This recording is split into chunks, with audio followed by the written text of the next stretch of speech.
ऋषि परंपरा में कौन से ऋषि अभी भी धरती पर उपस्थित हैं या भविष्य में जन्म लेने वाले हैं?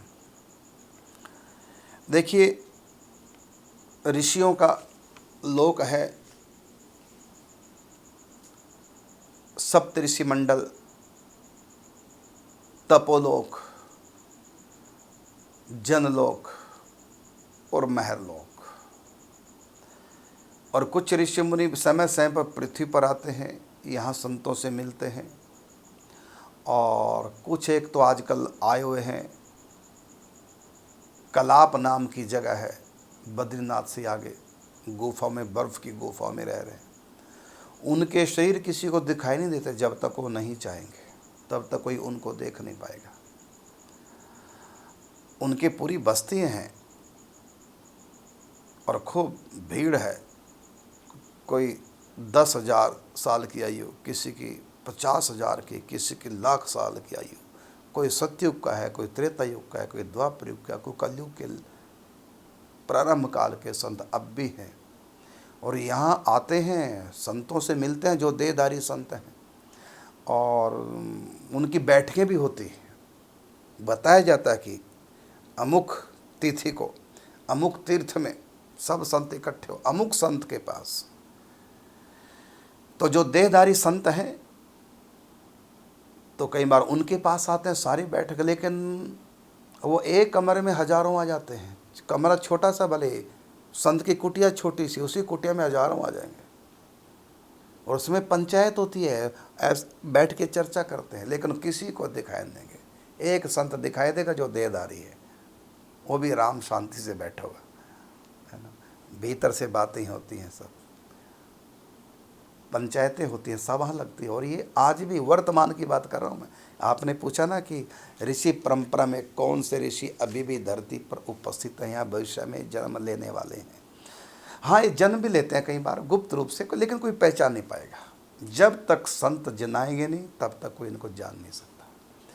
वो आ जाते हैं, प्रकट भी हो जाते हैं, और किसी के भीतर उनका आवेश भी आ जाता है, और प्रकट होकर अपना काम करके।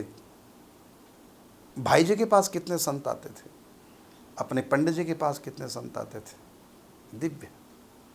और आज भी, अब हर बात बताने की नहीं होती, आज भी ये सब चल रहा है।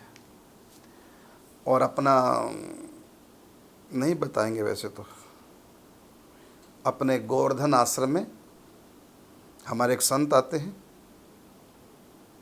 दीदी जी बैठे, उनको तो पता है, अभी हमारे सामने बैठे हैं। दिव्य संत आते हैं और पंचायत होती है। ये तो उसकी बात कर रहा हूँ, और बिना उसके भी आ जाते हैं। मेरे पास नहीं आते, मैं अपनी बात नहीं कर रहा हूँ, और अनुभूतियाँ होती हैं।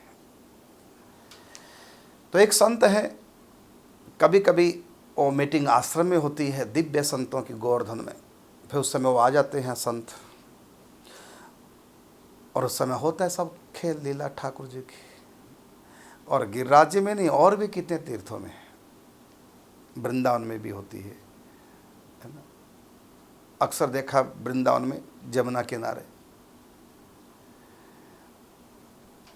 और भी बहुत बातें हैं जो ना कहने की है, ना सुनने की, ना कोई विश्वास कर पाएगा। फिर हजारों प्रश्न आपके खड़े हो जाएंगे कि ऐसे कैसे हो जाता है। बहुत कुछ होता है। बल्कि उस परंपरा में भाई जी के पास ही मीटिंग होती है सब संतों की।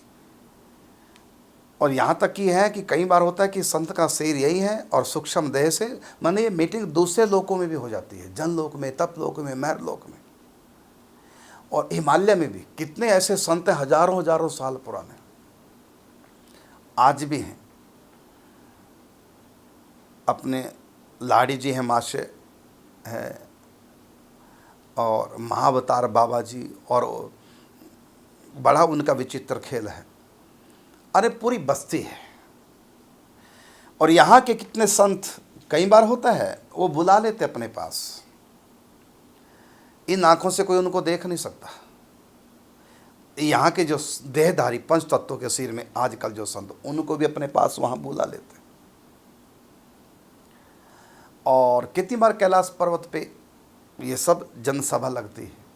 और कई बार ऐसा होता है कि यहाँ के जो संत हैं देहधारी बैठे अपनी कुटिया में ही हैं आँख बंद करके, लेकिन सूक्ष्म देह से वो भी वहाँ पहुँच जाते हैं, सारी संतों की बैठक। तो सूक्ष्म सिर से भी पहुँचने वाले संत हैं इस धरती पे, और भौतिक सिर से भी कई संत भौतिक सिर से वहाँ पर उस सभा में चले जाते हैं। लेकिन ये सब बातें छोड़ो, आप लोगों के लिए नहीं है। आप तो बस भजन करो, भगवान की प्राप्ति करो, ये तो बड़े संतों की बातें हैं। हाँ, बाकी अब भी हैं संत।